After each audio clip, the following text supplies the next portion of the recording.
নদী কিংবা সমুদ্রে প্রায় নৌকাডুবির কথা শোনা যায়। সমুদ্রে বিশাল বড় বড় ঢেউ সহ প্রচন্ড ঝড়ের মুখোমুখি নৌকা টিকতে পারে না, তবে জাহাজগুলো অনায়াসে চলাচল করে। প্রশ্ন হলো, এত বড় ঢেউ থেকে কিভাবে সুরক্ষিত থাকে জাহাজগুলো? মূলত আবহাওয়ার প্রতিকূল পরিস্থিতিকে মোকাবেলা করার ক্ষমতা বিবেচনা করেই বড় বড় জাহাজগুলো ডিজাইন করা হয়। প্রায় সব জাহাজের নিচের দিকে লম্বা পাখনার মতো একটি কাঠামো থাকে। জাহাজের তলা এমন ভাবে তৈরি করা হয় যেন স্থিতিশীলতা বজায় রাখতে সাহায্য করে এবং জাহাজটিকে ঘূর্ণায়মান হতে বাধা দেয়। বড় জাহাজে ব্যালেন্স ট্যাঙ্কি থাকে, যা জাহাজের স্থিতিশীলতার জন্য পানি দিয়ে ভরা যায়।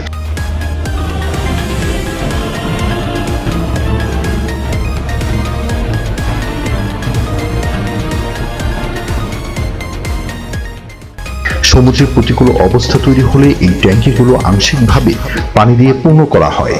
এর ফলে জাহাজগুলো ডুবে যাওয়ার হাত থেকে রক্ষা পায়। এরপর যখন সমুদ্র শান্ত হয় তখন ব্যালেন্স ট্যাঙ্কির পানি বের করে দেওয়া হয়। আধুনিক জাহাজগুলোতে রয়েছে উন্নত নেভিগেশন সিস্টেম, যা তাদের ঝড়ের মধ্য দিয়ে নিরাপদে চলাচল করতে সহায়তা করে। এই সিস্টেমগুলোর মধ্যে রাডার, জিপিএস এবং আবহাওয়ার পূর্বাভাস দেওয়ার সরঞ্জামও রয়েছে। এগুলো ব্যবহার করে জাহাজগুলো আগে থেকেই আবহাওয়ার পরিস্থিতি সম্পর্কে তথ্য পেয়ে যায়। এই তথ্যটি জাহাজের ক্রুদের দ্রুত সিদ্ধান্ত নিতে এবং খারাপ পরিস্থিতি এড়াতে সাহায্য করে। শুধু তাই নয়, জাহাজ নাবিকদের প্রতিকূল আবহাওয়ার পরিস্থিতি মোকাবেলা করার জন্য প্রশিক্ষণও দেওয়া হয়।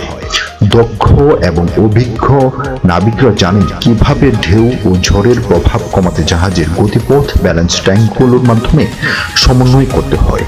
তাদের এই কৌশলের কারণে বিশাল আকৃতির ঢেউ আর তীব্র ঝড়ের মুখেও বড় বড় জাহাজগুলো টিকে থাকে। অবশ্য কখনো কখনো জাহাজের গতি কিংবা গতিপথ পরিবর্তন করতে হয়। আরেকটি বিষয় হলো, প্রচন্ড ঝড়ের সময় বড় জাহাজগুলো গভীর সমুদ্রে নিরাপদে থাকে। এর কারণ বড় জাহাজে দুটি ইঞ্জিন কার্যকর থাকে। দুটি ইঞ্জিন চালিয়ে অনেক বড় বড় ঢেউয়ের সঙ্গে তাল মিলিয়ে এগুলো চলতে পারে। ঝড়ের সময় জাহাজ একটি বিশেষ কৌশলে নির্দিষ্ট গতিতে চালিয়ে ভারসাম্য ঠিক রাখেন নাবিকরা। এতে ঝড়ের সময় বন্দরের যে গভীর সমুদ্রে জাহাজগুলো নিরাপদে থাকে।